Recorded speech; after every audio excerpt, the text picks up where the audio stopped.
Hello, my name is Sammy and I'm the founder and CEO here at Sales Jump. And today I wanted to make a special video for you guys. So a lot of times when clients come to us, it's for one of two things. Either they're looking for sales teams, setters or closers, or they're looking for a sales system or a combination of both. Today I wanted to make a video for you guys really going through how we build out CRMs to nurture your leads, to get them to say yes and really leave no lead turn unturned.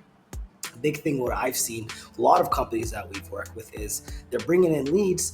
Maybe a setter will call them or a closer will call them a handful of times and then nothing, right?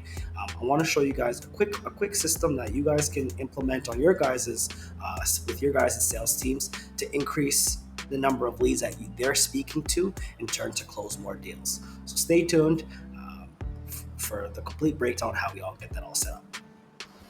All right, so the flow that we're going to work on today is the no answer flow. So lead comes in, obviously they're sent out like, a welcome message confirmation, registering for the webinar. Now, let's say your lead, your setter, your closer, your sales team calls them. What happens if they don't answer? So first things first is let's set a trigger. So in this case, we'll leave the trigger as a tag.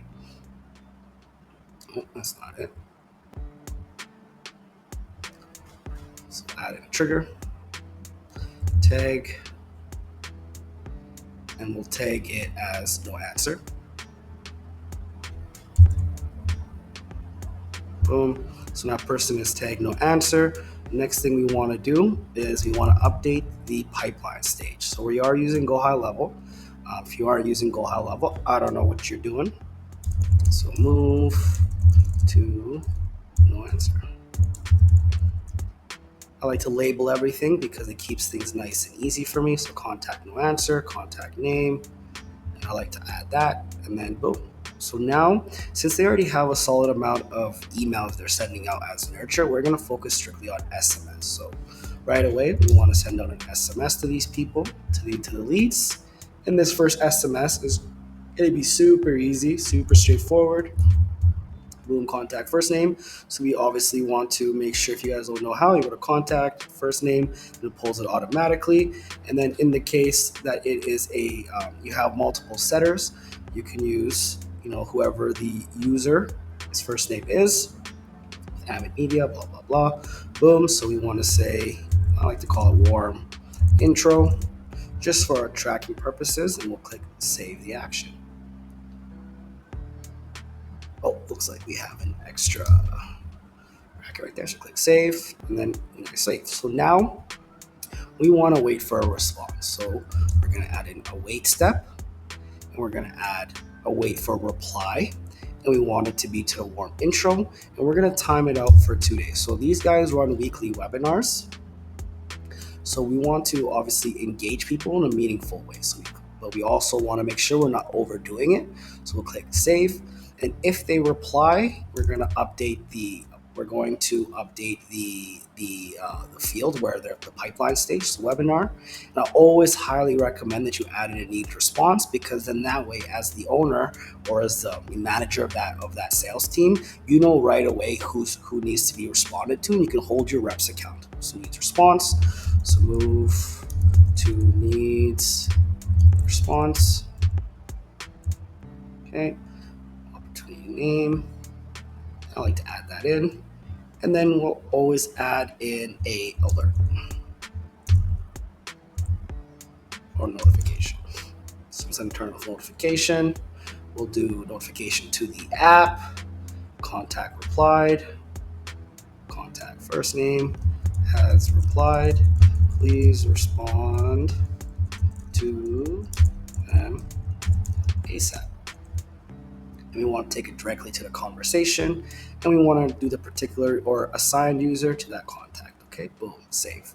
So now we'll save that. So let's say what happens after 2 days. So after 2 days, we are going to send them another SMS just to re-engage them. And this time we are going to send some content that actually showcases results. So SMS, screenshot, it's 944K to 1.6 million. So in this one, I have the message, and I'm going to add the attachment. I just need to make sure I have it downloaded.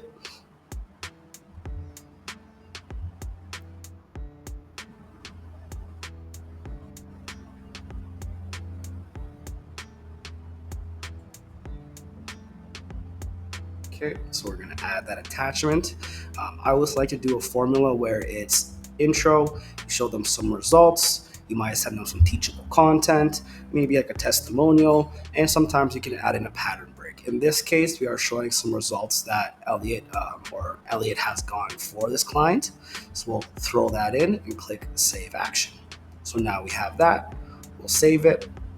And then once again, we are going to add in a wait response. So wait 2 days, save, and then we are going to set event dates as well too, but we'll get into that, build the framework first. So now let's just copy this because it is exactly what we need. We want to wait another 2 days, and then if the client responds, you can either do a couple of things. You can just copy here, copy all the actions here, it's doing the same thing, or you can set a go-to, which we'll do in the next one. So for the now, in the case if they don't respond, we're going to send another SMS, and this SMS is going to be a testimonial SMS. So once again, take this, copy that, paste that here, clean it up a little bit. You got to update the contact name to make sure it matches what we need here. Boom, click save, and I don't think we updated it here. So let's fix that. Contact, first name, looks good, save. And this one is a testimonial.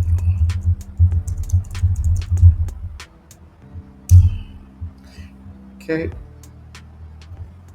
We'll clean that up. Awesome. We'll click save. And then now we are going to add in another wait. Drop that here. And instead of copying this again, we're going to add in a go-to. Since it is the same thing, click go-to, and then we're gonna move it to this stage right here. So now we know that if this person responds, it's gonna move to needs response, it's gonna set up internal notification. It won't affect the workflow because they are gonna be removed from the workflow if that person responds. So clicking save. And then for this one, we're gonna do one last message. So do SMS. And this one is gonna be some teachable content. So we'll copy that. Boom. There are all the spaces. And this is 3% video. And then we'll click save there. Make sure formatting looks good. Looks good. Click save. Then once again, we are going to click copy this action. Boom. And we're going to do another go to.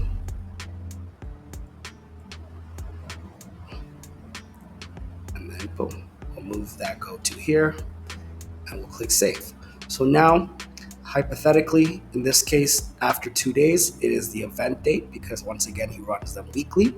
And then one thing to make sure the automation isn't firing at the incorrect time is we want to set the event date. Okay, specific date and time. So let's say this one is coming up then, and we want to do it at 11 a.m. So now we have the event date set for 11 a.m. and we can add in a wait here till event appointment time. So we can do this one, if it's, let's say we want to do this one 6 days before. Okay. So 6 days. Instead of actually remove that, remove this over here because we always want this message to go out. We'll move this one over there. So this needs to be 6 days before event. And if anything comes out in between, we move it there. And now let's say we want to copy this, copy action. We want this to be 4 days before event. Boom. Make sure we update it.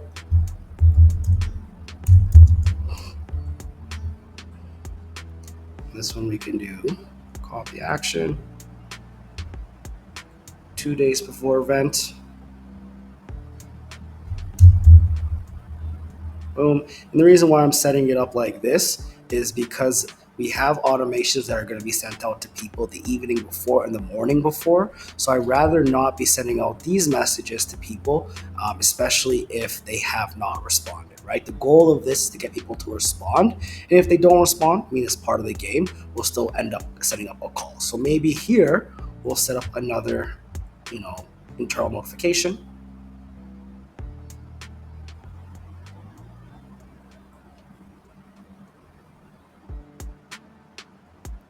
Boom. And we want to make sure we call this person. So let's do set up an SMS notification to a custom number. Let's say we're doing it to my number.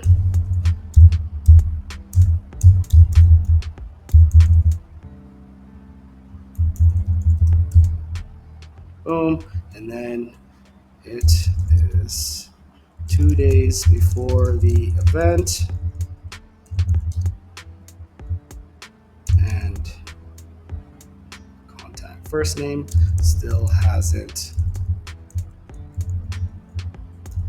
responded. Please give them a call and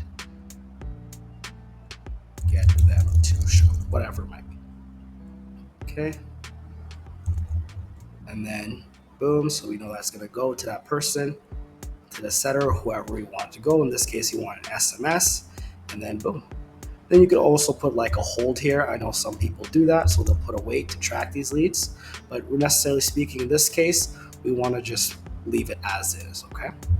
And then one thing to always keep in note is you want to update the contact time zone so that it goes to the contact time zone. Allow re-entry. Always nice, especially when you're pumping this much volume, and you click save. So that's a very simple workflow for when the case someone doesn't answer. I'll continue creating content for other workflows and other offers, which is going to outline just some basic flows you guys can use, whether it's a nurture, whether it's a no-show, whether it's, you know, just engaging them in a meaningful way. But if you guys like this type of content, make sure you guys leave a comment, subscribe, and if you guys are interested in learning how to market successfully on Facebook, you know, LinkedIn, Google, whatever it might be, I'll drop Elliot, who's the CEO of Avid Media's information below, to see if he can help you guys get in front of your right audience as quick as possible. Thanks again for taking the time to watch my video, and I hope you guys have a great day. Peace.